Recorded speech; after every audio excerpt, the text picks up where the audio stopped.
भारतीय इतिहास अनुसंधान परिषद पश्चिमी क्षेत्रीय केंद्र पुणे तर्फे आपले सर्वांचे स्वागत आहे.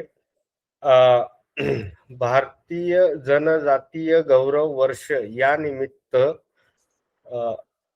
ICHR-WRC तर्फे special online lecture series program आपण आजच्या कार्यक्रमाने सुरुवात करत आहोत.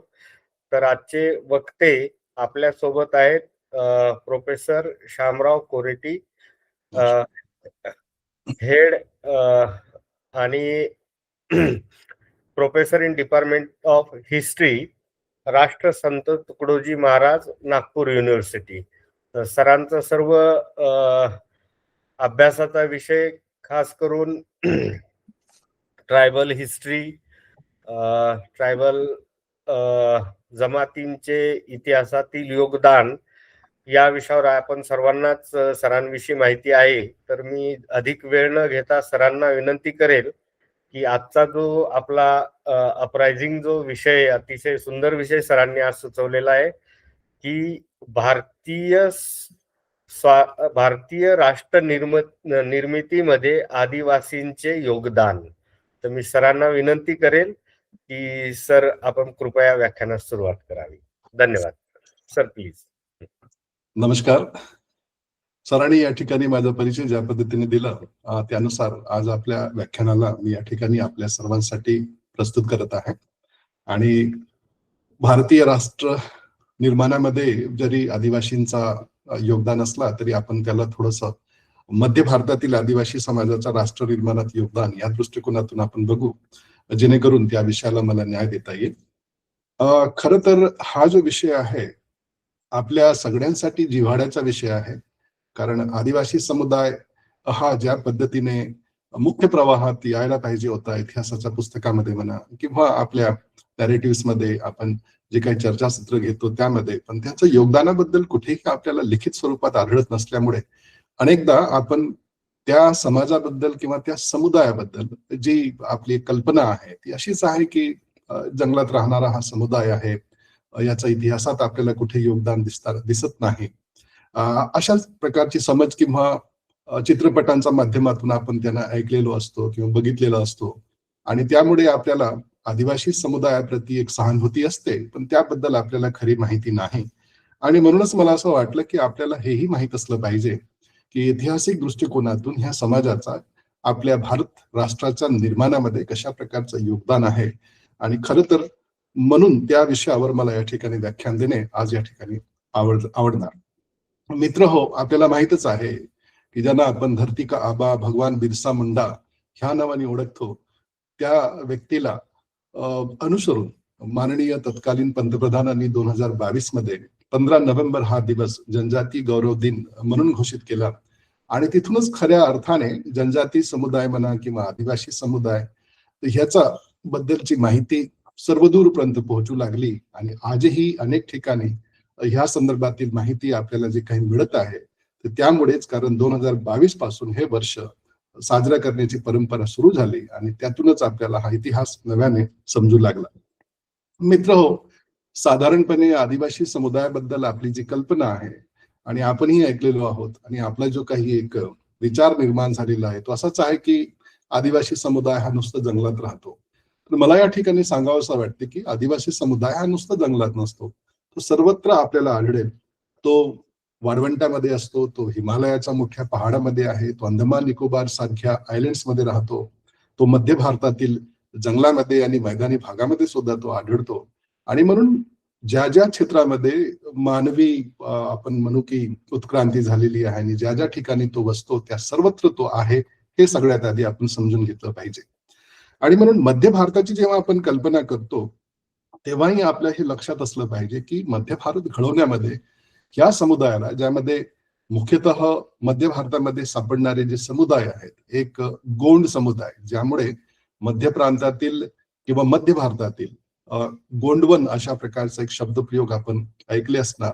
हे जे काही गोंडवन नावाचंच एक किंवा गोंडवाना नावाचे जे साम्राज्य होता, यामध्ये जवळपास मिळून सर्व असे राज्य मिळून जवळपास 18 राज्य होते. म्हणजे केव्हापासून तर 12व्या शतकापासून तर मध्य 18व्या शतकापर्यंत हे जवळपास 18 राज्य होते. त्यापैकी 4 साम्राज्य होते, मोठी साम्राज्य होते. जबलपूरच्या जवळ असलेलं, ज्याला गडामंडला आपण असं म्हणतो, ते बैतूलचा जवळ असलेला खिरलागड अशा प्रकारचा एक दुसरा, आणि तिसरा छिंदवाडा जवळ जे आहे देवगड नावाचा एक राज्य होता. पुढील कालखंडात देवगडच नागपूर मध्ये स्थलांतरित झाला आणि अशा पद्धतीने नागपूर त्यांचं राजधानीचं ठिकाण बनलं. आणि चौथा एक साम्राज्य होता इकडे चंद्रपूरला, किंवा ज्याला चांदागड अशा प्रकारे म्हटले जात होते. तर हे सर्व जे काही मोठमोठी राज्य होती यांचा निर्माण हा खर तर 12व्या शतकाचा कालखंडातील लोक उच्चांकावर होते असं आपण म्हणू.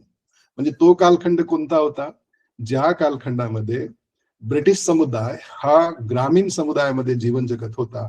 त्यावेळेला आपण असं बघतो की सिव्हिलायझेशनच्या सर्वोच्च शिखरावर हा समुदाय त्या कालखंडात होता, आणि मध्य भारतामध्ये त्यांचं खूप मोठं योगदान आहे. मध्य भारतामध्ये या लोकांनी काय केलं असावं, तर मध्य भारतात या लोकांनी राज्य बसविले, ज्याला आपण गोंडवाना म्हणतो. त्या गोंडवाना भागामध्ये मनुष्य वस्ती बसवणे एवढं शक्य नव्हतं. त्यात अवतीभवतीच्या सर्व क्षेत्रातील लोकांना त्यांनी बोलावलं, त्यांना निमंत्रण दिलं, त्यांना येथील शेतीवाडी करण्यासाठी त्यांनी आमंत्रण दिलं, त्यांना राजाश्रय त्यांनी दिला. शेठ, सावकार, व्यापारी ह्या सर्व लोकांना त्यांनी बोलावलं, त्यांना आश्रय दिला, आणि अशा पद्धतीने सुजलाम सुफलाम हा क्षेत्र त्यांनी घडवून आणला. सगळ्यात महत्वाचं म्हणजेच की हे करत असताना त्यांनी इथले जे काही वातावरण आहे, क्लायमेट आहे, या सगळ्या गोष्टींचा त्यांना अंदाज होता. आणि म्हणून शेतीसाठी लागणारी जी काही जमीन आहे ते तर त्यांनी तयार करूनच घेतली, पण त्यासोबतच इकडचं जो काही वातावरण आहे की ज्यामध्ये सिंचनाची सोय व्हावी, मनुष्य असो की जानवर असो याला पाण्याची कमतरता व्हायला नको, ह्या सगळ्या गोष्टींचा विचार करून यांनी तलाव, बावडी, सरोवर, सर्वच प्रकारचे निर्माण कार्य त्या कालखंडात केले. मध्य भारतातील मोठमोठी शहरे, म्हणजे मी ज्या शहरातून आज आपल्याला व्याख्यान देत आहे, नागपूर नगरीचा निर्माता कोण आहे असं जर आपल्याला प्रश्न पडला, तर ज्याला आपण आदिवासी समुदाय समजतो, त्याच आदिवासी समुदायातील गोंड समुदायातील भक्त बुलंद शाह, राजे भक्त बुलंद शाह यांनी या शहराचा निर्माण केला. तर एकुलता एक शहर नव्हे, या मध्य भारतातील मग रायपूर असो, जबलपूर असो की भोपाल असेल, की आपल्याला अन्य जे काही शहरं या ठिकाणी दिसतात, चांदागड, चंद्रपूर, ह्या सगळ्या शहरांची निर्मिती ह्या लोकांनी केलेली आहे. हेही आपल्याला या ठिकाणी ज्ञात असलं पाहिजे. मित्र हो, खरं तर यांच्या संदर्भातील माहिती आपण कुठून शिकलं, तर खरं तर ऐतिहासिक दृष्टिकोनातून यांचं अध्ययन केल्याच गेलं नाही. जे काही इंग्रज या ठिकाणी आले, मिशनरीच्या स्वरूपात आले असतील, प्रशासकाच्या स्वरूपात या ठिकाणी आले, त्यांनी दुभाषिकांच्या माध्यमातून जो काही रेखाटन केलं ते एक अँथ्रोपॉलॉजिकल वेनी त्यांनी अभ्यास केला. आणि अँथ्रोपॉलॉजी आपल्याला माहित आहे ते वर्तमानाचा अभ्यास करते. तर ह्या लोकांचे साम्राज्य नष्ट झाल्यानंतर जे काही विध्वंस या ठिकाणी दिसत होता, की राज्य किंवा राजे राजवाड्यातून निघून जंगलात पलायन केलेले होते, त्यांनी आश्रय तिकडे घेतलेला होता आपली जे काही अस्मिता, अस्तित्व ह्याचा राखण करण्यासाठी. आणि त्यावेळी नंतर इथली जी काही प्रजा होती त्याचा सुरक्षा कवच तुटलेला होता. अशा अवस्थेमध्ये येथील समाजाचा अध्ययन इंग्रजांनी करून ठेवला, आणि त्यामुळे त्यांनी जनजाती समुदाय किंवा आदिवासी समुदायाबद्दल जे लिखाण केलं त्यामध्ये रानटी, असभ्य अशा प्रकारच्या गोष्टी त्यांनी लिहिल्या. हे सगळ्या गोष्टी लिहित असताना त्यांचा जो एक मुख्य एजेंडा होता तोही तेवढाच महत्वाचा होता. व्हाईटमॅन बर्डन्स नावाची त्यांची संकल्पना होती. त्यात भारतीय लोकांना असभ्य दाखवून आम्ही हा समाज सुधारण्यासाठी आलो अशा प्रकारचा दावा ते लोक या ठिकाणी करत होते. आणि त्यातूनच खरं तर ह्या समुदायाबद्दल त्यांनी जे लिखाण केलं ते त्या कालखंडातील त्यांच्या बिघडलेल्या परिस्थितीचा अंदाज त्यांनी लिखाणाच्या स्वरूपात आणला, आणि अशा पद्धतीने त्यांच्याबद्दलचे भ्रम आपल्या मनामध्ये त्यांनी लिहून ठेवले. आणि म्हणून आपल्या मनामध्ये हे सातत्याने विचार येतात की आदिवासी समुदाय म्हणजे सातत्याने मानव बळी देण्यासाठी लोकांच्या मागे लागलेला, किंवा जंगलामध्ये आग पेटवून त्याचा भोवती नाचणारा, अशाच प्रकारची प्रतिमा निर्माण झाली. अलीकडच्या कालखंडातही चलचित्रांच्या स्वरूपात, सिनेमाच्या माध्यमातून अशाच प्रकारची प्रतिमा लोकांच्या पुढे दाखवण्यात आली. आणि म्हणून एक कधी काळी राज्य करते असलेला समाज जो आहे तो समाज आज आपला जो काही आहे त्याची प्रतिमा पूर्णपणे हरवून बसलेला आहे. त्याचे अस्तित्व या ठिकाणी संपुष्टात आल्यासारखं दिसते, आणि म्हणून ते तसं नाही हे मला या ठिकाणी सिद्ध करायचं आहे. मित्र हो, खरं तर प्राचीन कालखंडापासूनच आदिवासी समुदाय भारतीय ग्रंथामध्ये म्हणा किंवा साहित्यामध्ये खूप मोठ्या प्रमाणात त्याचे उल्लेख सापडतात. मात्र मधल्या कालखंडातील इतिहासमध्ये त्याला तशा पद्धतीची जागा दिसत नाही. संस्कृत साहित्यामध्ये सुद्धा निषाद, सबर, भील, कोल, किरात, दास, दस्यू किंवा द्रविड अशा प्रकारच्या नावाने त्या समुदायाला आपण बघतो. पण अशा प्रकारच्या समुदायाला पुढील कालखंडात कुठेही रेखांकन करताना दिसत नाही. मध्ययुगीन कालखंडात अंधारयुग अशा प्रकारचा म्हटल्या गेला आणि जनजातीय समुदाय कुठे कुठेतरी हरवून गेला, अशा प्रकारचं चित्र आपल्याला या ठिकाणी दिसते. अदरवाईज आपल्याला कल्पना असेल की अलेक्झांडर द ग्रेट ज्याला आपण म्हणतो, त्या व्यक्तीने जेव्हा भारतावर आक्रमण केला होता तेव्हाही त्याचा सामना भारतातील जनजाती समुदायाशी झालेला होता. त्यावेळेला शिवाई, आगलासोई, क्षुद्रकस, मल्लस अशा प्रकारच्या जनजातींनी खर तर अलेक्झांडरला जेरीस आणलेला होता आणि तक्षक नावाची जी काही जनजाती मध्य भारतातील होती त्याला विष प्रयोग करण्याची अतिशय चांगली एक कला माहित होती आणि त्या विषाचा प्रयोग त्यांनी अलेक्झांडरवर बार मारून केलेला होता.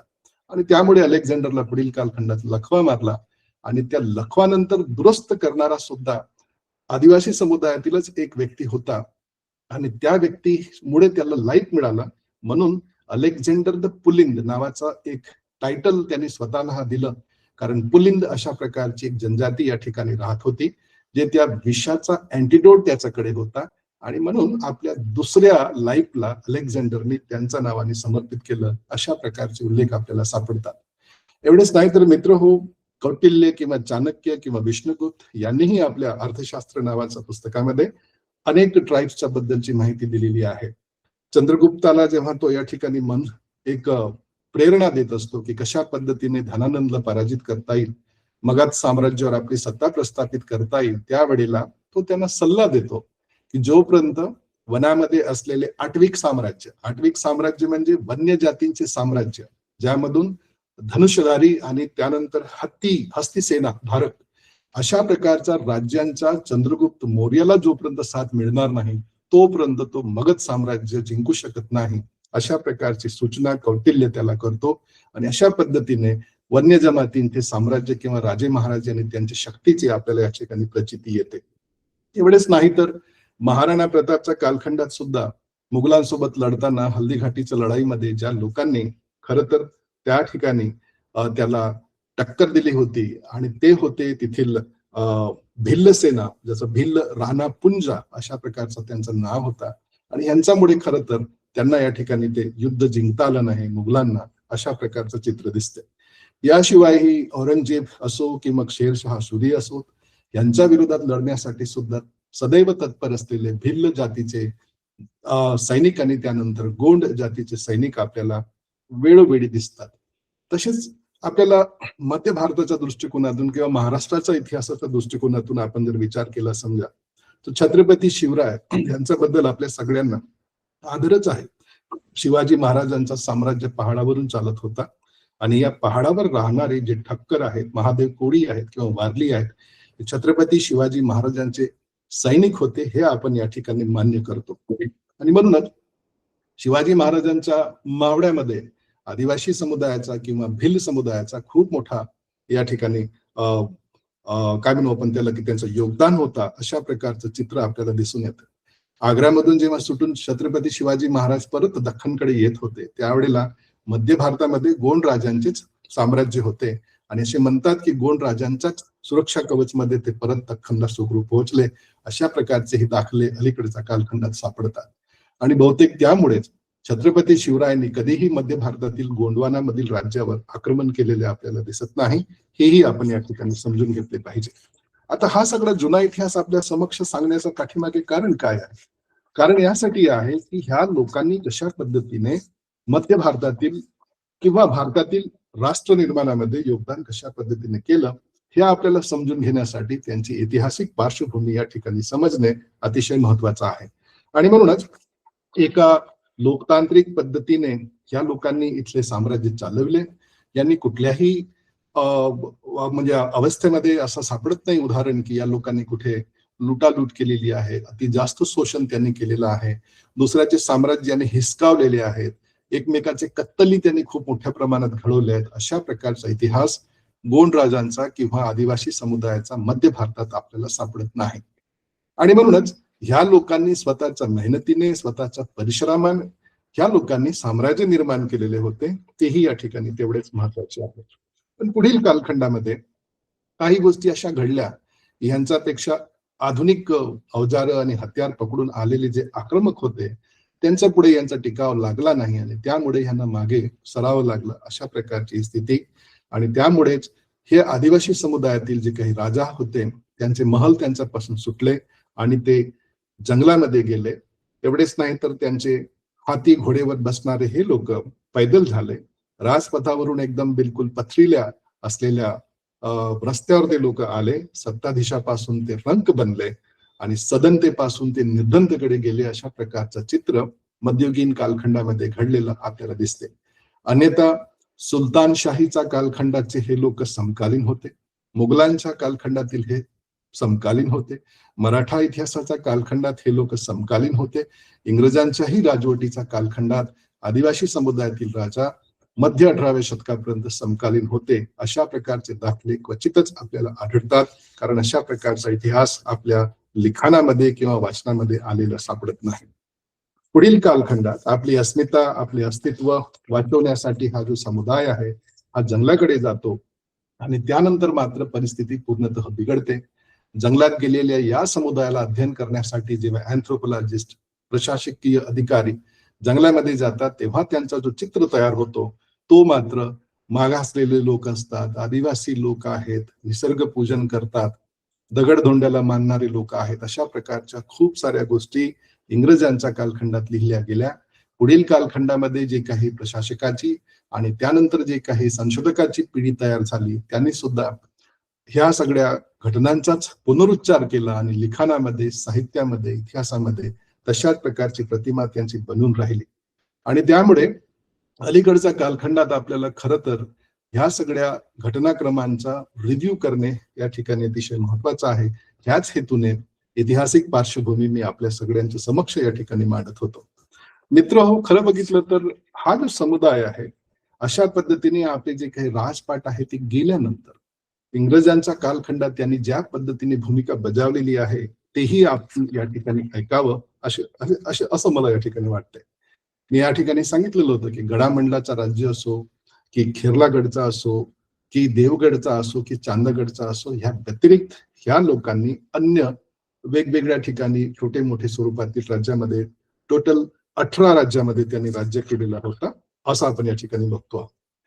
इंग्रजांच्या कालखंडात जेव्हा खूप साऱ्या गोष्टी घडल्या, इंग्रज लोक सुरुवातीच्या कालखंडामध्ये साम्राज्य नष्ट करण्यामध्ये लागलेली होती, राजवटी नष्ट करण्यामध्ये लागलेली होती आणि त्या लोकांना असं वाटत होतं की आता जो काही प्रतिरोध आहे तो संपुष्टात आलेला आहे, संपूर्ण राष्ट्र आता आपल्या कब्जात आलेला आहे, अशा प्रकारच्या भावनेने ते लोक या ठिकाणी होते. पण नंतरच्या कालखंडात जेव्हा 1857 आणि त्याच्या पुढील कालखंडाचा आपण इतिहास बघतो तिकडे आपलं असं लक्षात येते की इंग्रज लोकांना हा जो काही वाटणारा भ्रम होता तो कशा पद्धतीने आदिवासी समुदायाने मोडून काढला तेही आपण या ठिकाणी ऐकावं. मित्र हो, खरं तर जे क्रांतिकारक आणि जननायक जे तयार झालेले आहेत ते 1857 आणि त्याच्या पुढील कालखंडामध्ये आदिवासी समुदायाने ज्या पद्धतीने टक्कर दिली आहे ती स्टोरी जर आपण या ठिकाणी ऐकली नाही समजा तर आजचं व्याख्यान हे अपुरं राहील असं मला या ठिकाणी वाटतंय. आणि म्हणूनच 1857च्या नंतर काय झालं ऍक्च्युली परिस्थिती, तर खरं म्हणजेच इंग्रजांनी भारतामध्ये प्रशासन व्यवस्था बळकट करण्यासाठी प्रारंभी राजवटी या ठिकाणी हस्तगत केल्या आणि त्यानंतर या ठिकाणी विविध प्रकारचा इन्फ्रास्ट्रक्चर तयार करण्यासाठी त्यांनी जंगलाकडे त्यांचे लक्ष वेधले गेले. भारतामध्ये त्यांनी जे काही रेल्वे मार्ग निर्माण करण्याचा त्यांनी मानस ठेवलेला होता त्यातूनच त्यांना लोह खनिजाची आवश्यकता पडली. आणि हे लोह खनिज कुठे होतं? हे लोह खनिज जंगलामध्ये होतं आणि त्या जंगलामध्ये आदिवासी समुदाय त्या कालखंडात आश्रयाला होता किंवा बसलेला होता. पुढील कालखंडात त्यांना कोळशाची गरज पडली. कोळसा सुद्धा त्या खनिज संपत्तीच्या स्वरूपात त्या जंगलातच होता आणि त्यामुळे त्यांना पुन्हा एकदा आदिवासी समुदायाशी टक्कर देणं या ठिकाणी आलंच. त्याशिवाय त्यांना लाकडाची खूप मोठी गरज भासत होती. तर लाकूड त्यांना कशासाठी पाहिजे होता? लाकूड त्यांना जहाज निर्माण करण्यासाठी पाहिजे होता. 3/4 जगावर राज्य करणारे हे लोक यांच्याकडे किती मोठे शिप्स असतील याचा विचार करा. पण युरोप खंडातील दोन्ही खंडामध्ये लाकूड अवेलेबल नव्हता आणि लाकूड या मध्य भारतात म्हणा किंवा भारतामध्ये मोठ्या प्रमाणात उपलब्ध होता. आणि म्हणून पुन्हा लाकडासाठी या लोकांची टक्कर आदिवासी समुदायाशी त्या कालखंडात झाली. आणि अशा पद्धतीने सुखीने ज्या परिस्थितीमध्ये होते त्या परिस्थितीमध्ये आदिवासी समुदाय आपलं जीवन जगत होता, तिथेही त्यांना त्यांचं जीवन जगणे कठीण करण्याचं काम इंग्रजांनी या कालखंडात केलं. आणि खरं तर इथूनच आदिवासी जननायकांनी इंग्रजांच्या विरुद्ध आंदोलनं केली, विद्रोह केले, अशा प्रकारचे दाखले आपल्याला मिळतात. आपल्याला सर्वविदित आहे की 1857च्या क्रांतीमध्ये मंगल पांडेंनी जी काही भूमिका बजावली आणि त्यामुळे इतिहासामध्ये त्याची नोंद झाली. पण आपल्यापैकी किती लोकांना माहित आहे की 1857च्या जवळपास 90 वर्षापूर्वी 1794 मध्ये 84 मध्ये एक अजून क्रांतिकारक होऊन गेले, जे भागलपूर त्या कालखंडातलं बंगाल प्रोव्हिन्स इथून तिलका मांझी नावाचा एक जो क्रांतिकारक आहे मध्य भारतातील, ह्या व्यक्तीने आपल्या समुदायाचा आदिवासी समुदायाचं नेतृत्व केलं. आणि ह्या तिलका मांझीने ज्याचं क्षेत्र होता सुलतानगंज, भागलपूर, राजमहल अशा प्रकारच्या क्षेत्रामध्ये त्यांनी इंग्रजांच्या जे जाचक अटी होत्या, म्हणजे कुठल्या प्रकारच्या जाचक अटी होत्या तर आपल्याला अवगत असेल तर की जमीनदारी पद्धती ही सर्वप्रथम बंगाल, बिहार, ओडिसा या क्षेत्रामध्ये लागू करण्यात आली. आणि त्यावेळेला ह्या अशा प्रकारच्या पद्धती लागू केल्यानंतर जमिनीवर इंग्रजांचा डोळा गेला होता. आणि म्हणून अत्याधिक कर वसूल करण्याची परंपरा बंगाल प्रांतामध्ये तयार झालेली होती. त्याचा विरोध करण्यासाठी तिलका मांझीने 1784च्या कालखंडात विद्रोह सुरू केलेला होता भागलपूर, सुलतानगंज आणि राजमहल या क्षेत्रामध्ये. आणि पुढील कालखंडात तिथला जो इंग्रज अधिकारी होता क्लिव्हलंड नावाचा, त्या क्लिव्हलंड नावाच्या इंग्रज अधिकाऱ्यांनी तिलका मांझीच्या विरोधात अभियान त्या ठिकाणी छेडले. आणि आपल्याला असं लक्षात येईल की त्या एका संघर्षामध्ये आपल्या गुलेलने या क्लिव्हलंडची हत्या तिलका मांझीने घडवून आणलेली होती. इंग्रज प्रशासन अतिशय खळबळून उभे झाले आणि त्यानंतर त्यांनी तिलका मांझीला पकडले. आणि आपल्याला अपेक्षित नसेल अशा प्रकारची सजा त्या व्यक्तीला त्यांनी दिलेली होती. 8 घोड्यामध्ये त्यांना बांधण्यात आलं आणि भागलपूर शहरामध्ये, संपूर्ण शहरामध्ये त्यांना फिरवण्यात आलं. त्यानंतरही हा व्यक्ती मृत्यू पावला नाही. आणि त्यानंतर एका झाडाला त्याला जवळपास 15 दिवसापर्यंत लटकवत ठेवलं. त्यांची शव जे आहे ते 15 दिवस त्या ठिकाणी लटकवल्या गेला. अशा प्रकारची सजा त्या व्यक्तीला दिल्या गेलेली होती. आणि म्हणूनच आदिवासी समुदायाचा ह्या नायकाबद्दल जी माहिती खरं तर असायला पाहिजे की 1857च्या क्रांतीचा नायक कोणीही असो, पण इंग्रजांच्या विरुद्ध लढणाऱ्या विद्रोहामध्ये जो पहिला क्रांतिकारक, जनजातीचा नायक जो आहे तो तिलका मांझी असायला पाहिजे, जे आपल्या इतिहासामध्ये लिखाणात येत नाही. अशा प्रकारचे खंत या ठिकाणी आपल्याला जाणवते. मित्र हो, मध्य भारतातील खूप मोठा भाग, म्हणजे या भागाशी खरं तर आपण सर्वच जुडलेलो आहोत. आणि ज्या भागामध्ये पूर्वीच्या कालखंडात दंडकारण्य होता आणि त्यानंतर तो गोंडवाना क्षेत्राच्या नावाने ओळखला जात होता, या क्षेत्रामध्ये विविध प्रकारचे समुदाय राहतात, आपल्याला कल्पना आहे. त्यापैकीच संताल विद्रोह हाही 1857च्या पूर्वीचा आहे, हे मी या ठिकाणी सांगू इच्छितो. 1855 आणि 1856 या कालखंडात एकाच परिवारातील कुटुंबातील सीधो, कान्हू, चांदो, भैरव, फुलो, झानो 2 बहिणी सुद्धा या ठिकाणी होत्या. 4 बंधू आणि 2 बहिणी, या सर्वांनी मिळून तिलका मांझीचीच परंपरा त्यांनी त्या क्षेत्रामध्ये चालवली. इंग्रजांच्या विरोधात त्यांनी हुल क्रांती झाला होता, हुल क्रांती. आणि हा क्रांती दिवस दरवर्षी या क्षेत्रामध्ये साजरा केला जातो स्टेट गव्हर्नमेंटच्या माध्यमातून. आजही 30 जून हा जो दिवस आहे तो ह्या क्षेत्रामध्ये, संथाल क्षेत्रामध्ये, झारखंडमध्ये अजूनही दिवस तो साजरा केला जातो. ते यासाठी कारण संथाल समुदायाने 1857च्या पूर्वी इंग्रजांच्या विरोधात ज्या पद्धतीने क्रांती छेडली होती त्याचा आपण विचारही करू शकत नाही. जल, जमीन, जंगल ह्या तिन्ही गोष्टीवर इंग्रजांचा ताबा मिळवण्याचा परंपरा त्यांची, म्हणजे त्यांची प्रक्रिया सुरू होती. आणि त्याच्या विरोधात ह्या आदिवासी समुदायाने आपली संपत्ती वाचवण्याच्या प्रकरणात अनेक लोक शहीद झालेले आपल्याला आढळतात. आपल्याला कल्पनाही नसेल की एका लढाईमध्ये जेव्हा सर्व संथाल बंधू भगिनी ह्या आणि मुलं सुद्धा त्या ठिकाणी होते, एका डोंगरावर ते अटकले. 4ही बाजूने इंग्रजांनी त्यांनी घेरले आणि इंग्रजांनी त्यांना विनंती केली विनंती इन द सेन्स की आदेशच दिला आणि त्यानं म्हटलं की तुम्ही खाली या, आम्ही तुमच्यावर आक्रमण करणार नाही. आणि जेव्हा हे सगळे लोक एक विश्वास ठेवून जेव्हा खाली उतरले, तेव्हा इंग्रजांनी जवळपास 10,000 संथाल्यावर गोळीबार करून त्यांना मारून टाकले. अशा प्रकारचे इतिहासामध्ये दाखले अलीकडे आपल्याला सापडतात. आणि म्हणून इंग्रजांच्या माध्यमातून सगळ्यात मोठा धोका जर जनजाती समुदायाला दिला गेला असेल तर या हुल क्रांतीचा कालखंडात आहे. आणि ह्या हुल क्रांतीच्या संघर्षामध्ये सीधो कान्हू चांद भैरव फुलो झानो अशा प्रकारचे लोक शहीद झालेले होते. आणि अशा पद्धतीने ह्याच समुदायाबद्दल मग एक प्रसिद्ध इतिहासकार आहेत हंटर नावाचे, या हंटरनी एका पुस्तकामध्ये लिहिलेलं आहे the annals of the rural Bengal. ह्या पुस्तकामध्ये ते लिहितात की ह्या संथाल्यांना आत्मसमर्पण करणे माहीतच नव्हतं. जोपर्यंत त्यांचा ढोल वाजत राहिला तोपर्यंत ते लढत राहिले. अशा प्रकारची आख्यायिका त्या व्यक्तीने लिहून ठेवलेल्या आहेत. याचा आपण नक्कीच विचार करावा की कशा प्रकारचं बलिदान ह्या लोकांनी दिलेलं आहे. कार्ल मार्क्स नावाचा एक मोठा विचारवंत आपल्या पुस्तकात नोट्स ऑफ इंडियन हिस्ट्री मध्ये या घटनेला जनक्रांती होती अशा प्रकारचा दाखला तो देतो. आणि म्हणून 1857च्याही पूर्वी अनेक घटना या ठिकाणी घडलेल्या आहेत. त्यांची कल्पना आपण या ठिकाणी करू शकत नाही. या काही दाखले मी या ठिकाणी दिले असले तरी ह्याही पुढे नॉर्थ ईस्ट मध्ये खूप सारे अशा प्रकारचे आंदोलनं झालेली आहेत, अंदमान निकोबार मध्ये झालेली आहेत. आणि म्हणून आपण त्यांचीही कल्पना या ठिकाणी केली पाहिजे. आता आपण झारखंड नंतर त्याचाच अवतीभवती असलेला जो दुसरा क्षेत्र आहे ज्याला बस्तरचं क्षेत्र म्हणतो, याचाही आपण खरं तर विचार करावा. या बस्तरच्या क्षेत्रामध्ये सुद्धा गोंड आहेत, माडिया आहेत, थुरवा आहेत, अशा प्रकारचे समुदायातील आदिवासी समुदायातील लोक त्या ठिकाणी राहतात. आणि मोस्टली हा जो पट्टा होता तो इंग्रजांनीच सुरू केल्यामुळे जमीनदारीच्या अंतर्गत येणार आणि म्हणून जमीनदाऱ्या त्या ठिकाणी होत्या, उपजमीनदाऱ्या त्या ठिकाणी होत्या आणि त्यांचं सर्व नियंत्रण इंग्रजांच्या हातात होतं. अशाच प्रकारचा भोपाल पट्टणम जमीनदारीचा अंतर्गत एक उपजमीनदार होऊन गेला, ज्याचं नाव आपल्याला सांगता येईल.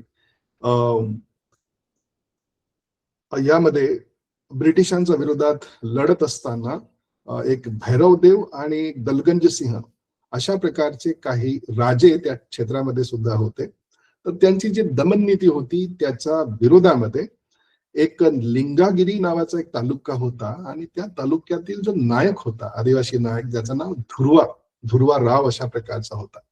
ह्या धुरवा रावने इंग्रजांच्या विरोधामध्ये क्रांती पुकारलेली होती आणि त्या कालखंडात त्या क्षेत्रामध्ये अकाल पडलेला होता, दुष्काळ पडलेला होता. या अशा प्रकारचा दुष्काळी समयी लोकांना मदत करण्यासाठी तो पोहोचला आणि असे म्हणतात की त्याला अनेकदा इंग्रजांनी अटकही केली आणि पुढील कालखंडामध्ये तो जेव्हा तुरुंगातून पडून जायचा तेव्हा त्याच्या संपूर्ण गावाला जाळण्याचं काम इंग्रजांनी केलेलं आहे. जवळपास 400 कुटुंब माडिया समुदायातील त्या सर्व परिवारांना त्यांनी नेस्तनाबूत करून टाकलं. अशा प्रकारचं चित्र या ठिकाणी आपल्याला बघायला मिळते.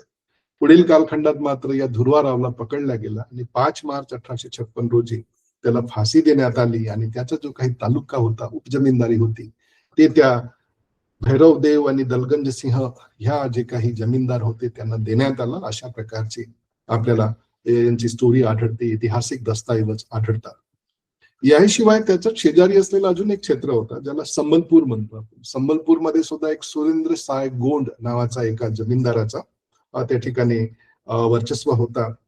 इंग्रजांनी पुन्हा या संबलपूर क्षेत्राचा जो काही राजकारण आहे तो दुसऱ्याला देण्याचा त्यांनी प्रयत्न केला, कारण सुरेंद्र साय गोंड हा इंग्रजांच्या विरुद्ध विद्रोह करण्याच्या मनस्थितीमध्ये होता आणि म्हणून इंग्रजांनी तो क्षेत्र जो आहे अन्य जमीनदाराला देण्याचा त्यांनी घोषणा केली. ह्याच्या विरोधात सुरेंद्र सायने विरोध केला आणि म्हणून विद्रोह केला आणि त्या विद्रोहाचा उच्चाटन करण्यासाठी इंग्रजांनी त्याला कैदेत टाकले. दोनदा हा व्यक्ती कैदेतून निसटला आणि त्यानंतर मात्र तो ज्या गावापासून होता त्या गावामध्ये खूप मोठ्या प्रमाणात अत्याचार केले गेले, शोषण केले गेले. अशा प्रकारचं चित्र आपल्याला बघायला मिळतं. मात्र पुढील कालखंडामध्ये या व्यक्तीलाही फाशी देण्यात आली. अशा प्रकारचे इतिहास आपल्याला या ठिकाणी सांगतो. आणि ह्या काही अशा प्रकारचे हे जे चित्र आहेत ह्यावरून आपल्याला हे लक्षात येते की आदिवासी समुदायाने कधीही इंग्रजांची गुलामी स्वीकार केलेली नाही. त्यांच्या विरोधात त्यांनी संघर्ष केला.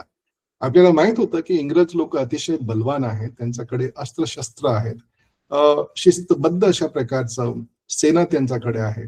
आणि आदिवासी समुदायाकडे मात्र तीर, कमठा, भाला, कुल्हाडी, कोयता अशा प्रकारचे हत्यारं होते. तरी ह्यांचाही माध्यमातून आपण विचार केला पाहिजे की त्यांची दिलेरी किती मोठी होती. इंग्रजांसारख्या सशस्त्र बलाच्या विरोधात त्यांनी या ठिकाणी क्रांती केलेली आहे, विद्रोह केलेला आहे. पण त्यांनी शरणागती पत्करलेली नाहीये, त्यांनी आत्मसमर्पण केलेलं नाहीये आणि त्यांनी आपला विद्रोह सातत्याने चालू ठेवलेला आहे.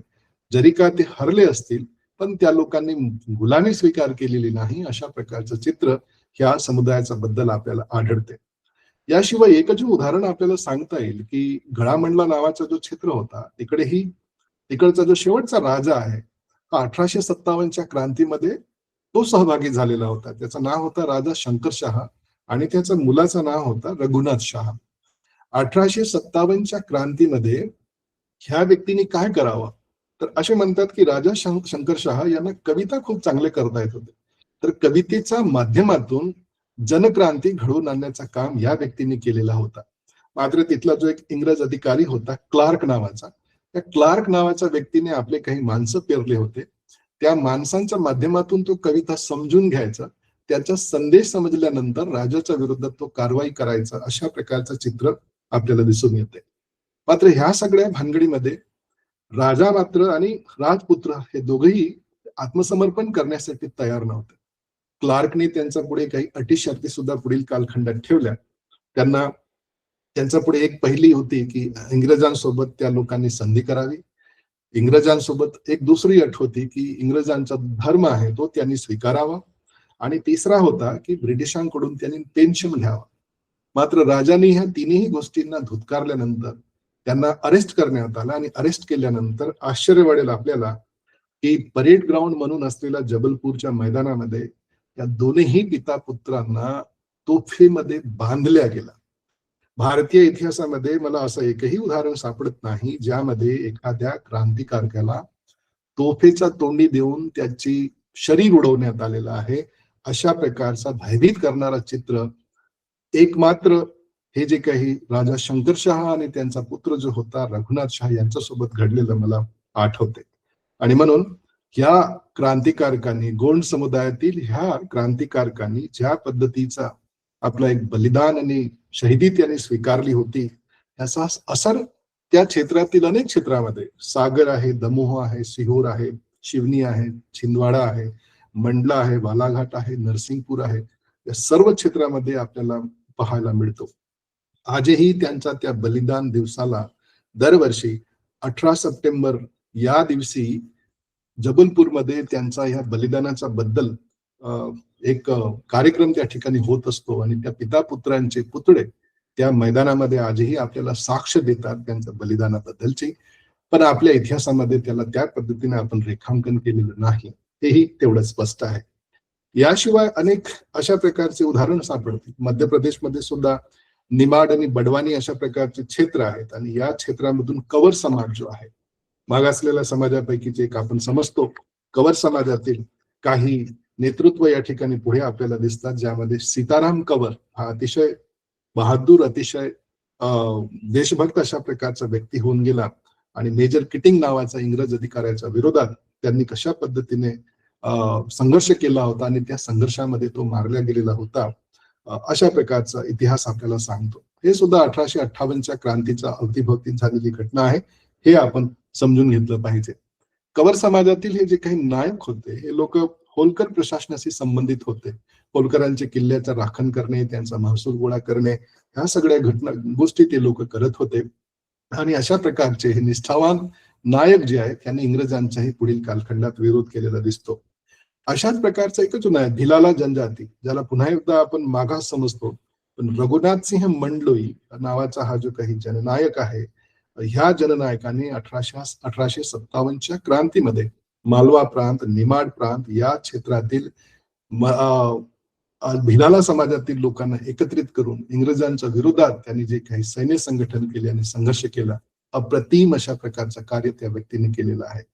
मित्रहो, मला या ठिकाणी सांगायला आवडेल की महाराष्ट्रातील आपले जे काही जननायक आहेत, भीमा नायक, खाज्या नायक, यांचाही आपण या ठिकाणी नक्कीच उच्चार केला पाहिजे.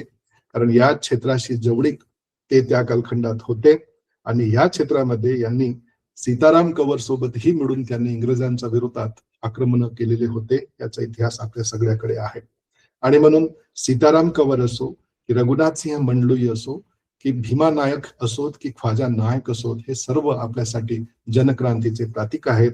हे आपण या ठिकाणी समजून घेतलं पाहिजे.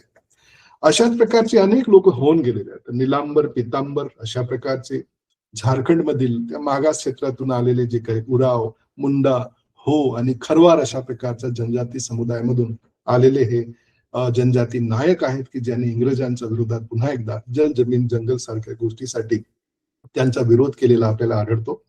अशाच प्रकारचा एक अजून बिंजवार समाजातून आलेला वीर नारायण सिंह अशा प्रकारचा एक क्रांतिकारक 1857च्या क्रांतीमध्ये यांनीही इंग्रजांना जेरी सांधलेले होते. आणि ह्यापैकी अनेक लोकांची कथा अशाच प्रकारची आहे की त्या दुष्काळी कालखंडामध्ये ह्या लोकांनी गरिबांना, श्रीमंतांना हे लोक लुटायचे आणि त्यानंतर त्यांच्यापासून मिळलेली संपत्ती असेल किंवा धनधान्य असेल त्याचा वाटप सर्वसामान्य लोकांमध्ये करायचे. अशा प्रकारचं यांच्या कथा आपल्याला ऐकायला मिळतात. एवढेच नाही तर सोनाखान बिंजवार म्हणजे वीर नारायण सिंह यांनी त्या सोनाखान नावाच्या क्षेत्रामध्ये अनेक गोष्टी केल्या होत्या. त्या लोकांनी वृक्षारोपण करणे, तलावांचा निर्माण करणे, ह्या सगळ्या गोष्टी त्यांनी केल्या होत्या. आणि अशा पद्धतीने एक लोकप्रिय शासक म्हणून त्या क्षेत्रामध्ये तो आपल्याला दिसतो. मात्र पुढील कालखंडात इंग्रजांच्या रोषाचा तो बळी पडतो. तो जेव्हा सहजासहजी इंग्रजांना सापडत नाही तेव्हा अनेक गावांना जाळल्या जातात. अशा प्रकारचं चित्रही आपल्याला दिसते. पुढील कालखंडात रायपूर इथे 10 डिसेंबर 1857च्या रोजी त्यांना एका सार्वजनिक चौकामध्ये रायपूर येथील त्यांना फाशी देण्यात आली. आणि त्या चौकात आजही या व्यक्तीचा पुतळा आपल्याला दिसतो. आणि हे प्रतीक आहे की त्या व्यक्तीचं बलिदान व्यर्थ गेलेलं नाहीये. जनसमुदायामध्ये त्यांची स्मृती या ठिकाणी आहे, पण साहित्याच्या क्षेत्रामध्ये मात्र ते आपल्याला सापडत नाही. अशा प्रकारचं चित्र आहे. आता नागपूरच्याच पासून अतिशय जवळ असलेला एक अजून गोंड राजांचा जो साम्राज्य होता चांदागड, येथील एक क्रांतिकारक होऊन गेले ज्याला वीर बाबूराव शेडमाके या नावाने आपण ओळखतो. 1857-58च्या त्या क्रांतीमध्ये ह्याही व्यक्तीने पुढाकार घेतला. हा व्यक्ती अतिशय चांगला शिकलेला होता. रायपूरमधील राजकुमार कॉलेजमध्ये तो शिकलेला होता. जमीनदाराचा मुलगा असल्यामुळे त्याला अनेक गोष्टी त्या कालखंडात करता आल्या, पण त्यांची संवेदना प्रामुख्याने आदिवासी समुदायाबद्दल होती. इंग्रजांच्या ज्या काही धोरणे असतील त्याचा विरोध त्यांनी पुढील कालखंडात केलेला आपल्याला आढळते. शाहूकारांच्या विरोधात हा व्यक्ती गेलेला आहे. जमीनदारांच्या विरोधात हा व्यक्ती या ठिकाणी गेलेला आहे. इंग्रजांच्या विरोधात हा व्यक्ती गेला आणि ह्याने एक स्वतंत्र सेना, जंगोम सेना नावाची सेना त्यांनी प्रस्थापित केली होती. आणि 1857-58च्या कालखंडात ह्या व्यक्तीने इंग्रजांना अशा पद्धतीने टक्कर दिली होती. त्यांना साथ देणारा त्यांचा एक सहकारी होता क्रांतिकारक व्यंकटराव. या व्यंकटराव आणि बाबूराव शेडमाके या दोघांनीही मिळून इंग्रजांना जेरी सांधलेले होते.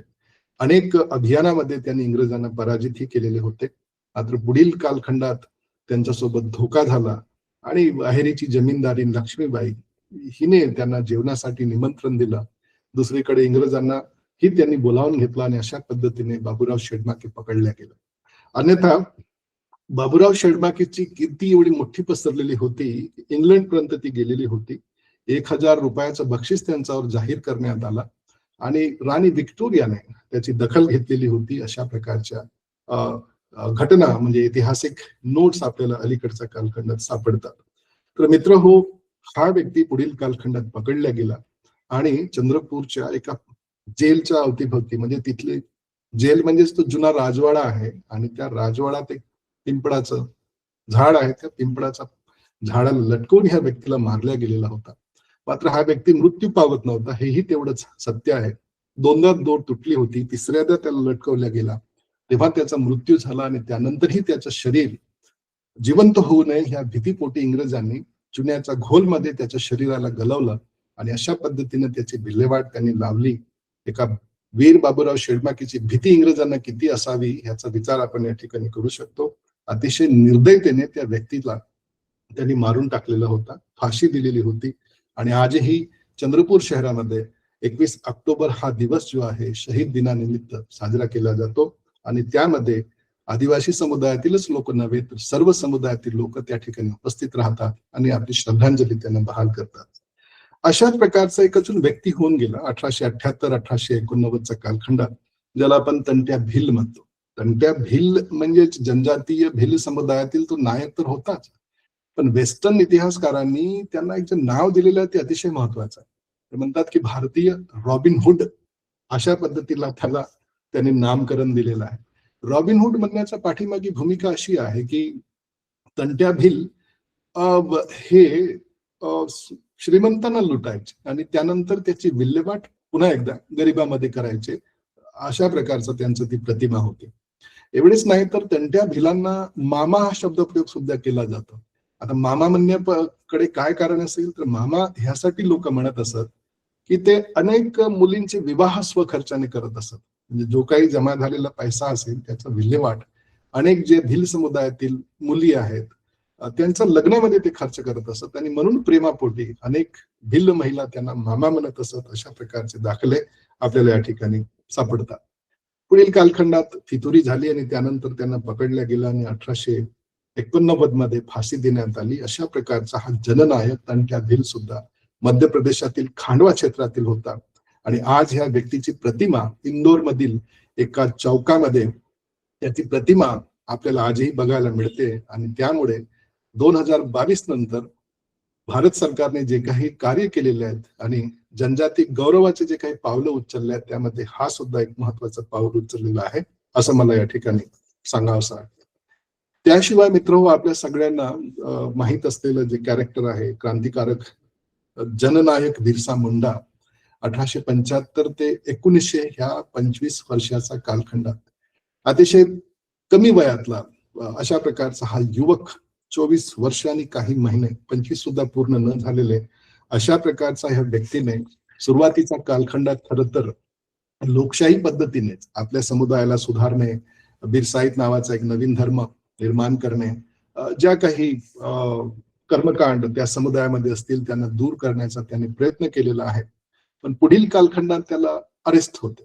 कारण अरेस्ट झाल्यानंतर बिरसा मुंडांना असं वाटतो की ह्या पद्धतीने आपण खरं तर इंग्रजांना आपण जिंकू शकत नाही किंवा त्यांच्या विरोधात आपण लढू शकत नाही आणि म्हणून पुढील कालखंडात एक अवतारासारखा तो व्यक्ती आपल्या विचाराने आचाराने परिवर्तित होऊन येतो आणि अशा पद्धतीने म्हणजे अतिशय तरुण असलेला युवक हा लोकांसाठी भगवान किंवा आभा, धरती का आभा अशा प्रकारचा प्रतिमेपर्यंत जाऊन पोहोचतो असं आपण या ठिकाणी बघतो.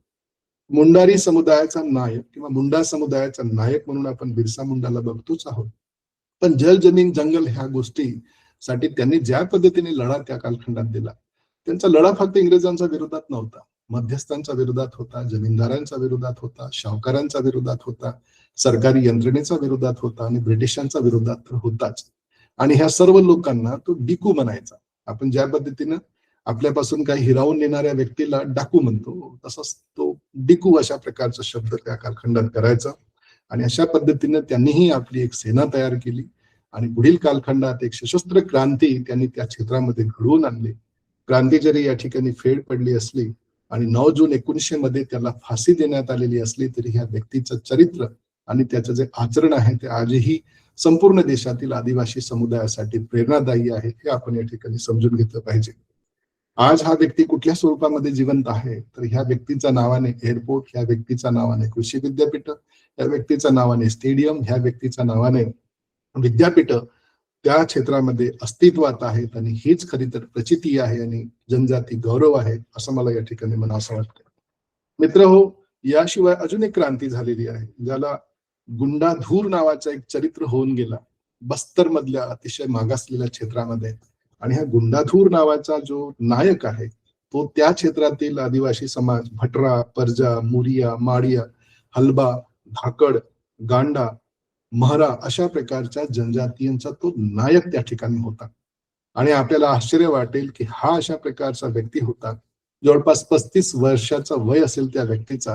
हा इंग्रजांचा तावडीत कधीही सापडलं नाही. इंग्रज त्याला घाबरत असत, त्याचं नाव ऐकून सुद्धा ते गुफेमध्ये लपत असत. अशा प्रकारचा एक महान योद्धा म्हणून खरं तर प्रतिमा ज्या व्यक्तीची बस्तरच्या क्षेत्रामध्ये आहे तो म्हणजेच गुंडाधूर नावाचा ज्यांनी 1910 मध्ये भूमकाल क्रांतीचा नायकत्व स्वीकारलेला होता आणि इंग्रजांच्या विरोधात त्यांनी क्रांती घडवून आणलेली होती.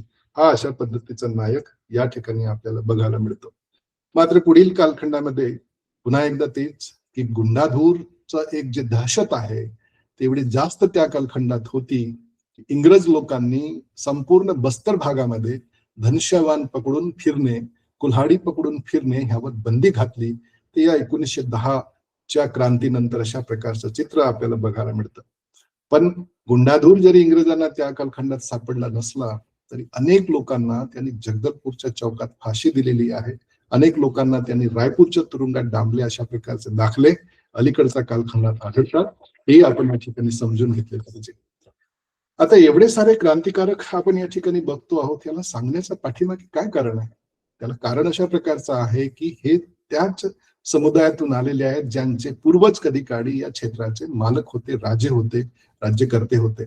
आणि म्हणून मित्रहो, गेलेली जी काही संपन्नता असेल, गेलेला जो काही वैभव असेल, तो पुनर्प्रस्थापित व्हावा किंवा त्या समुदायाला शांततेने त्यांनी जगायला द्यावं, यासाठी अशा प्रकारच्या क्रांत्या त्या कालखंडात झालेल्या आहेत. हेही आपण समजून घेतलं पाहिजे. 1940 मधला म्हणजे स्वातंत्र्यपूर्व कालखंडात सुद्धा एक अजून क्रांती होऊन गेली, ज्याचा एक खूप मोठा RRR नावाचा मूवी काही वर्ष अगोदर बनलेला आपल्याला सगळ्यांना ज्ञात आहे. कुमराम भीमू अशा प्रकारचं व्यक्ती आहे. खरं तर त्यांचं भीमा कुमरे असं ऍक्च्युली त्यांचं नाव आहे, पण आंध्रामध्ये आडनाव पूर्वी आणि नाव नंतर बोलण्याची परंपरा आहे आणि त्यातूनच त्यांचं नाव जे आहे तो कुमराम भीमू अशा प्रकारचं तिकडच्या भाषेनुसार झालेलं आपल्याला आढळते. ह्या व्यक्तीने अक्षरशः निजामाच्या विरोधात संघर्ष केलेला होता. त्याच्या सैनिकासोबत त्यांनी पंगा घेतला. निजाम आणि इंग्रज हे एकत्र आले आणि ह्या विरोधात म्हणजे कुमराम भीमूच्या विरोधात त्यांनी विद्रोह छेडलेला आहे. हा व्यक्ती सुद्धा जमीन जंगलसाठी प्रयत्नशील होता. पुढील कालखंडात या व्यक्तीला पकडला जातो आणि याला मारला जातो. अशा प्रकारचं चित्र आपल्याला दिसते. तर अशा प्रकारचे अनेक क्रांतिकारक आपल्याला या ठिकाणी ऐकायला मिळतात. याशिवाय देशातील सर्व क्षेत्रामध्ये माझ्याकडे जवळपास 80च्या जवळपास क्रांतिकारकांच्या बद्दलची माहिती आहे संपूर्ण देशभरातील. मात्र मी आजच्या या व्याख्यानासाठी मध्य भारतावरच जास्त फोकस केल्यामुळे मध्य भारतातीलच क्रांतिकारकांचा उल्लेख या ठिकाणी केलेला आहे. पण मला हे सांगावंसं वाटेल की केरळमध्ये सुद्धा तलक्कल चंदू नावाचा एक व्यक्ती होऊन गेला क्रांतिकारक. अंदमान निकोबार मध्ये लिपा राणी सारखी व्यक्ती होऊन गेलेली आहेत. मणिपूर राज्याकडून सुद्धा राणी गेंदेनलियू अलीकडेच त्यांचा जन्म 2 दिवसा अगोदर साजरा करण्यात आलेला आहे, जन्मदिवस. तर ही 13 वर्षाची मुलगी होती मणिपूरमध्ये, जिला खरं तर नॉर्थ ईस्ट मधलं भीतीचं नाव असं तिचं नावासोबत जोडलेलं होतं. राणी गेंदेनलियू हिच्या संदर्भात सुद्धा आपल्याला सांगता येईल. असे कितीतरी आहेत. नॉर्थ ईस्ट मधलेही 150च्या जवळपास क्रांतिकारकांची नावं आमच्याकडे मिळालेली आहेत. आणि म्हणून जसं फॉर एक्झाम्पल थोगान संगमा यांचा नाव घेता येईल. मिजो राणी रोपयू लियानी किंवा शंभूधन फुगलो अशा प्रकारचे नाव आहेत. नागावीर हेपाऊ जादो नांग अशा प्रकारचं एक नाव आहे. अँडरसन मावरी हे असे काही क्रांतिकारक नॉर्थ ईस्ट मधले आहेत. सांगायचं हेलान लेफ्टच्या अशा पद्धतीचे नावं आपल्याला सापडतात. तर अशा प्रकारचे अनेक लोक. स्वातंत्र्याच्या उभरड्यावर सुद्धा आदिवासी समुदाय हा शांत बसलेला नव्हता. मित्रहो, मी आपल्या सगळ्यांना हेच सांगत बसलो होतो की 12व्या शतकापासून तर स्वातंत्र्याच्या उभरड्यापर्यंत हा समाज सातत्याने इंग्रजांच्या विरोधात लढत होता. आणि म्हणून तेलंगणा विद्रोह हा 1946 मध्ये लढल्या जाणारा एक विद्रोह होता. तेभागा नावाचा एक अजून विद्रोह आपल्याला पश्चिम बंगालमध्ये पाहायला मिळतो. आणि त्याशिवाय वारली समुदायाने महाराष्ट्रामध्ये 1945 पासून जे विद्रोह छेडलेला होता, तर हे तेलंगणा, तेभागा आणि वारली ह्या जनजाती समुदायांनी केलेले विद्रोह त्या स्वातंत्र्य चळवळीच्या कालखंडात लोकांच्या लक्षात राहिले नाही किंवा ते विसरल्या गेले. अशा प्रकारचे क्रांती आपण या ठिकाणी बघतो. तर ह्या संपूर्ण व्याख्यानाच्या माध्यमातून जे आपल्या असं लक्षात येते की हे जे काही आदिवासी समुदायातील जननायक आहेत हे कशासाठी लढत होते, तर जे काही खूप मोठे राजकीय बदलाव या देशामध्ये घडून आलेले होते इंग्रजांच्या कालखंडामध्ये, त्याचा त्यांनी विरोध केलेला होता. किंवा त्यांचा सामाजिक ढाचा संरचना त्यावर इंग्रजांनी आक्रमण केलेला होता. त्यांच्या धार्मिक कल्पना असतील, सामाजिक ढाचा असेल, ह्याच्यावर त्यांनी म्हणजे धर्मांतरण सारख्या गोष्टी लादण्याचा प्रयत्न केला आणि म्हणून त्यांच्या विरोधात ते लोक गेलेले आपल्याला दिसतात. शिवाय त्यांची जी एक पारंपरिक कृषी व्यवस्था होती, त्या कृषी व्यवस्थाला सुद्धा यांनी धक्का पोहोचवला. नवनवीन प्रकारचे धोरण इंग्रजांनी आखले आणि आदिवासी समुदायावर थोपवले. म्हणून खरं तर अशा प्रकारचे विद्रोह आपल्याला या ठिकाणी बघायला मिळतात. ब्रिटिशांच्या विरोधात किंवा ब्रिटिशांनी जे लागू केलेले कायदे आहेत, त्यांचे पोलीस तंत्र आहे, त्यांची जे काही न्याय देण्याची पद्धत आहे, त्या जनजाती समुदायाला लागू पडत नव्हत्या, पण त्यांच्यावर थोपवल्या गेला आणि त्यामुळे त्यांची पारंपरिक चौकट मोडल्या गेली. त्याचाही विरोध त्यांनी केलेला दिसून येतो. याशिवाय सांस्कृतिक टकराव सुद्धा आपल्याला म्हणता येईल, कारण ब्रिटिशांनी ज्या पद्धतीने गोष्टी लादण्याचा प्रयत्न केला त्या या समुदायाशी कुठेच जुळत नव्हत्या आणि त्याच्यामुळे कुठेतरी आपली अस्मिता, आपले अस्तित्व हे संपुष्टात येण्याची भीती त्यांच्या मनात निर्माण झाली आणि त्यातूनच हा संघर्ष झालेला आपल्याला या ठिकाणी दिसतो. आणि सगळ्यात महत्वाचा म्हणजे की इंग्रजांनी आपल्या गरजेपोटी भारतीय क्षेत्रातील जे काही वन आहेत त्यांच्यावर आक्रमण त्यांनी केले. त्यामुळे त्या वन म्हणजेच जंगल ह्याचा राखण करण्यासाठी हे लोक पुढे आलेले आहेत. आपल्याला कल्पना नसेल की 1 किलोमीटर रेल्वे लाईन मध्य भारतामध्ये निर्माण करण्यासाठी इंग्रजांना जवळपास 3 ते 4 हजार झाडं कापावी लागलेली आहेत. आणि अशा पद्धतीने ह्या वनाचा जे काही नाश आहे, विध्वंस आहे, ते आदिवासी समुदायाने केलेलं नाहीये, ते इंग्रजांनी केलेलं आहे. हे आपल्याला सुद्धा ज्ञात असलं पाहिजे. त्याशिवाय इंग्रजांनी पुढील कालखंडात जे रेल्वे चालवले, त्या रेल्वेचा इंधनासाठी लागणारा जो काही कोळसा आहे तो खोदून काढण्यासाठी जंगल इंग्रजांनी नष्ट केलेली आहेत, किंवा लोखंडाचं उत्खनन करण्यासाठीही त्यांनी जंगल नष्ट केली आहेत. अशा प्रकारचे दाखले या ठिकाणी सांगणं अतिशय महत्वाचं आहे. आणि या सगळ्यांचा विरोध, याशिवाय इंग्रजांनी जे काही अधिकारी या ठिकाणी पेरले, ज्यांना टूल्स ऑफ एक्सप्लॉयटेशन आपण म्हणू शकतो, मध्यस्थ व्यक्ती असतील, व्यापारी असतील किंवा सरकारी नौकर असतील, या सगळ्यांनीही या क्षेत्राचा, आदिवासी समुदायाचा ब्रिटिश कालखंडामध्ये शोषण केलेलं आपल्याला या ठिकाणी आढळते.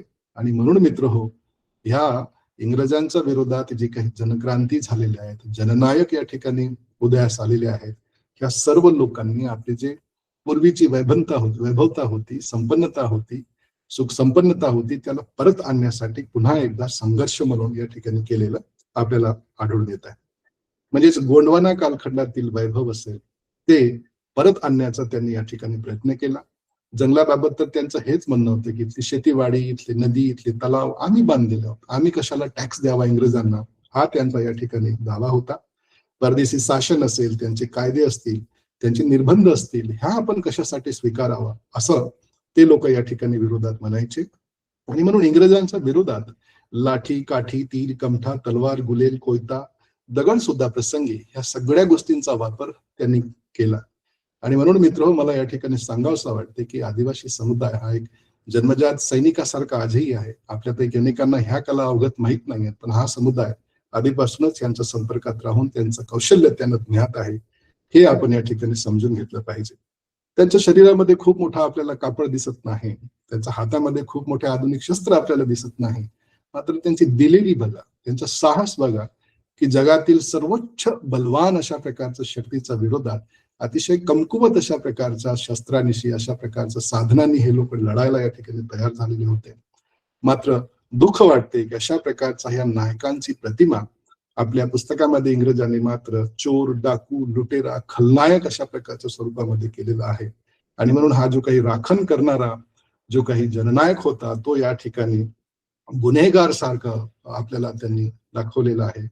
क्रिमिनल ऍक्ट च्या अंतर्गत ट्रायबल्स लोकांना गुन्हेगार जमाती अशा प्रकारचा नावं त्यांनी ठेवलेली आहेत. आणि म्हणून आपल्याला खरं तर जनजाती गौरव हा जो काही आपण साजरा करतो आहोत ते ह्यासाठी हा समुदाय ज्या पद्धतीने लिहिल्या गेलेला आहे, समजल्या गेलेला आहे, तशा प्रकारचा तो मुळीच नाही. हा समुदाय आपल्या देशावर बोज नाही आहे, त्याचा आपण सन्मान केला पाहिजे. त्यांना स्वामित्वाचा, मालिकानाचा हक्क आपण द्यायला पाहिजे, असंच मला या ठिकाणी म्हणावंसं वाटतंय. ह्या लोकांनी कधीही गुलामी स्वीकार केलेली नाही. हे लोक मैदान सोडून पडून गेलेले नाही आहेत आणि समरभूमी त्यांनी टिकवून ठेवली. आपली जे काही बलस्थाने आहेत, त्यांची संस्कृती आहे, त्यांची भाषा आहे, त्यांचं समुदायातील जी काही संरचना आहे त्या राखण करण्यामध्ये या सगळ्यांनी आपलं सर्वोच्च या ठिकाणी नवचार केलेला आहे असा आपल्याला या ठिकाणी दिसतो.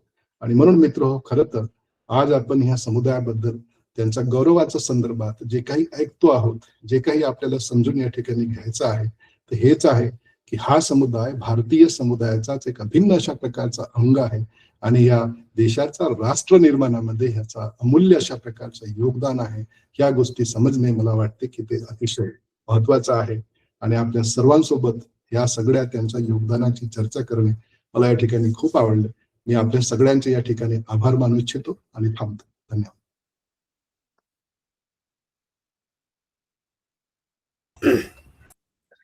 धन्यवाद सर. अतिशय सुंदर पद्धतीने मांडणी केली आपण.